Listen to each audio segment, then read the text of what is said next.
because she's trying to prove to the mainstream media, because now they're starting to talk about this whole birth being fictitious coming from Meghan. So she's trying to put out there to the haters, look, it is me giving birth. See, I'm in the hospital dancing like a skank. She's got form for strapping on baby bumps. There's something very wrong with that shape, in my view. I think they split within 12. Her presence was never supposed to be part of the narrative. For countless years, the masses witnessed a single account of reality, a fairy tale romance, 2 expecting periods, and the birth of heirs showcased as emblems of a contemporary royal family. The entire presentation looked flawless, managed, and finished. Yet beneath that meticulously constructed facade, a different individual claims she remained concealed, suppressed, and deleted from history. Her identification consists of the letters DL. Based on her testimony, she wasn't an observer.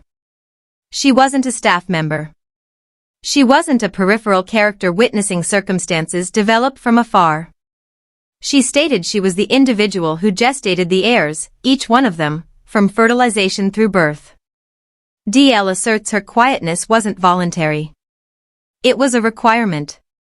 For countless years, she remained mute, restricted by contracts that guaranteed confidentiality in return for vanishing. No media appearances, no recognition, no persona, simply an existence conducted beyond official documentation while another person emerged as the representation of parenthood. Currently, she asserts that quietness has grown unsustainable because the narrative the planet believed she insists was never the complete narrative. DL portrays a system constructed to produce zero evidence. She asserts she was selected via a confidential elite organization functioning distant from public scrutiny. The objective as she comprehended it was straightforward and total. Gestate the pregnancies, comply with health directives without hesitation and subsequently withdraw forever after the heirs were delivered. There would be zero recognition, zero relationship, zero continuing involvement. She insisted she existed under rigid restrictions. Her whereabouts were governed. Her interaction with the external environment was eliminated. Zero telephone communications, zero gatherings, zero individual liberties that could generate a record. Her existence transformed into a cycle of supervised recovery, health checkups, and quietness. Based on her testimony, this wasn't brutality. It was exactness. The entire system was built to guarantee a single result. The gestations would occur and nobody beyond an extremely limited group would ever discover the method. DL asserts she executed comprehensive contracts, paperwork that specified payment, secrecy, and total elimination. After the heirs were born, she would disappear from the account completely as though she had never been present. And for an extended period, she performed precisely that. For countless years, quietness safeguarded the account. Then quietness ceased functioning. DL currently insists she holds materials that shift this beyond the territory of storytelling and into the territory of litigation. She claims the presence of executed contracts, health records, gestation schedules, sonogram images, and documented exchanges between attorney groups and the organization that controlled the system. This is no longer regarding perspective. It's regarding proof. Based on insider assertions, DL has secured legal representation and is ready to provide testimony under penalty of perjury. She has consented to genetic examination, not in private, not discreetly, but via official legal procedures. That transforms everything. After legal mechanisms commence, image management no longer dictates the rhythm. Proof does, schedules do, authentication does. At that moment, no degree of quietness can halt what's approaching. And beyond royal barriers, this transformation has been recognized. While DL asserts she existed in seclusion, a different account was developing in view. Photographers tracked Meghan Markle during engagements, conversations, and deliberately orchestrated occasions. There were grins, gentle illumination, and an obvious gestation displayed as organic, pleasant, and completely effortless. The presentation was assured, comforting, managed, but based on DL's claims, those dual circumstances were occurring simultaneously.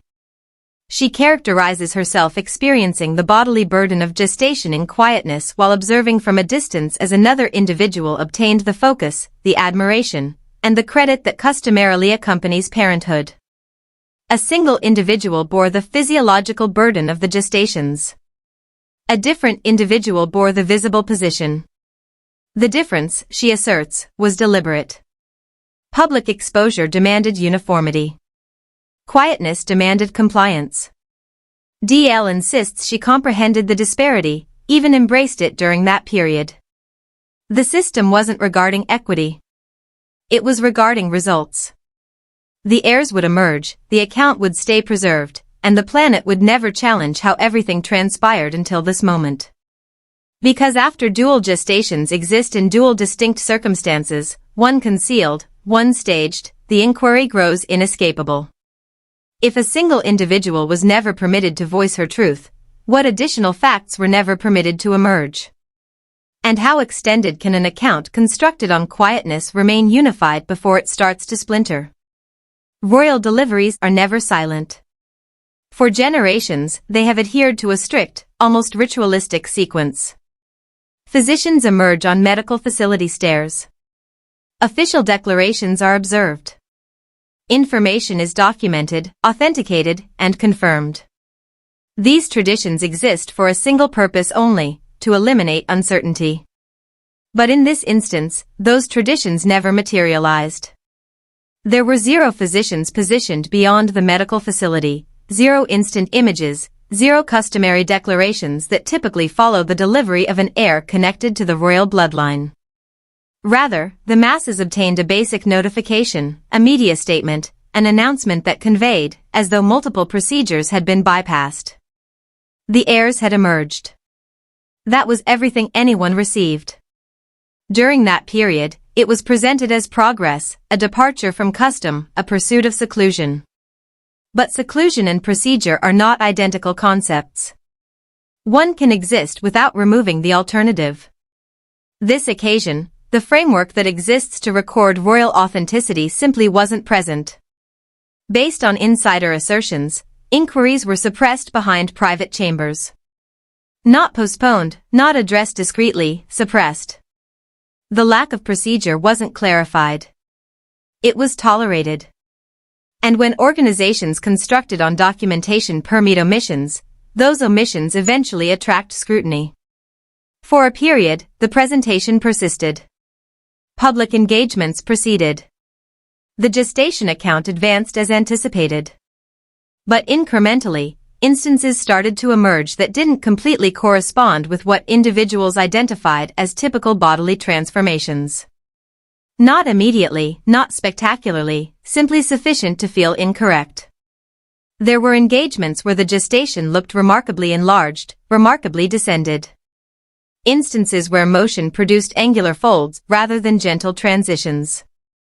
Occasions where the profile looked contradictory from one environment to a different one.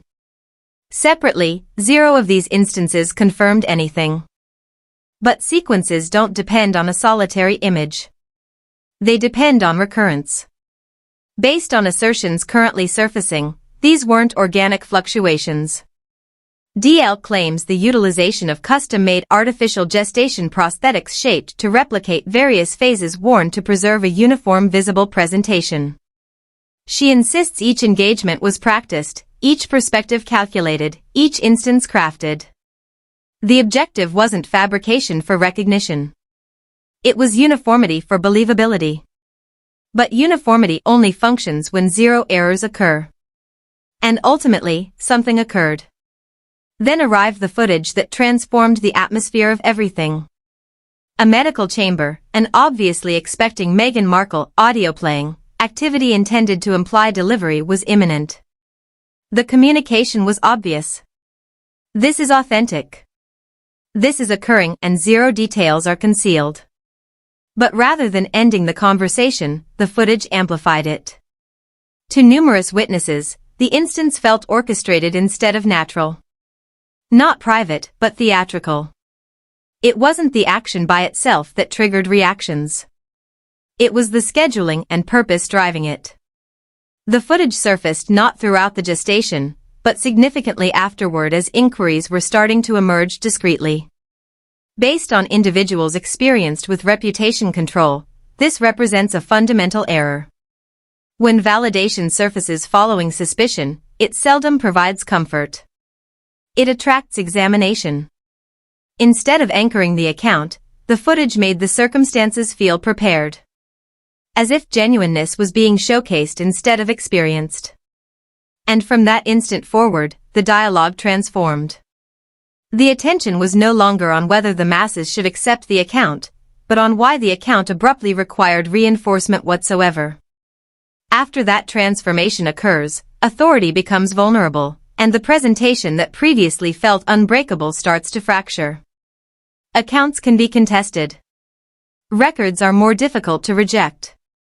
When the official delivery documentation became accessible, something instantly emerged. Meghan Markle's legal identification, Rachel Meghan Markle, was absent. In its position appeared a designation, Her Royal Highness, the Duchess of Sussex. Initially, this was dismissed as clerical disorder.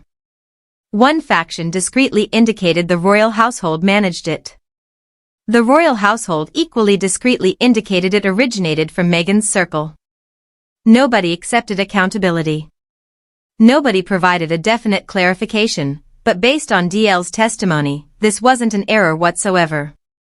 She insists the modification was intentional, component of a legal approach constructed to obscure accountability and protect the fundamental reality. Designations don't deliver heirs, individuals do. And when documentation redirects attention away from a person and toward an organization, it grows more difficult to follow responsibility. In royal frameworks, records are paramount. Identifications matter, documentation matters. They determine ancestry, authenticity, and legal position. When something as fundamental as a parent's identification is modified, it generates an inquiry that cannot be disregarded. Why alter what didn't require altering? Until this moment, the account could still be characterized as private dispute. That misconception concludes here. DL insists Prince Harry was not a removed witness. She claims he understood regarding the system, that he came to see her throughout the gestation, that he even composed a personal letter conveying appreciation following the deliveries. If accurate, this doesn't simply involve a partnership. It involves the succession sequence itself. The monarchy is not entertainment spectacle. It is a governmental organization constructed on heritage and legislation. Designations, succession, and government resources all rely on authenticity. If heirs positioned in the succession sequence were delivered under unrevealed situations, the ramifications are not figurative. They are foundational. Based on insider assertions, internal conversations are already occurring. Legal consultants, governmental specialists, discrete emergency preparation, not because a conclusion has been determined, but because the danger can no longer be disregarded. This is the boundary that cannot be violated. After heritage is challenged, the complete framework experiences the disruption. And currently there is only quietness. Zero refutations, zero legal warnings, zero public guarantees from a partnership recognized for meticulously designed communication. The lack is remarkable. In contexts where presentation is paramount, quietness is seldom assurance. It is strategy or anxiety. Beyond public view, insiders assert emergency strategies are being developed. Conversations regarding separation, regarding reputation protection, regarding how to safeguard the organization from a reality it never anticipated to confront openly. At the middle of everything are dual heirs delivered into an account they did not select. Currently situated at the core of an inquiry far greater than their existence. DL asserts she is prepared for examination, prepared for legal proceedings, prepared to position reality above quietness irrespective of the price. If her assertions are validated, this will not be recalled as humiliation. It will be recalled as revelation. As the instance a meticulously built account disintegrated under the pressure of records, genetics, and chronology, the royal platform is quiet currently. The illumination is reduced. The performers have ceased communicating. But quietness is not the conclusion of an account. It is the interval before the reality emerges.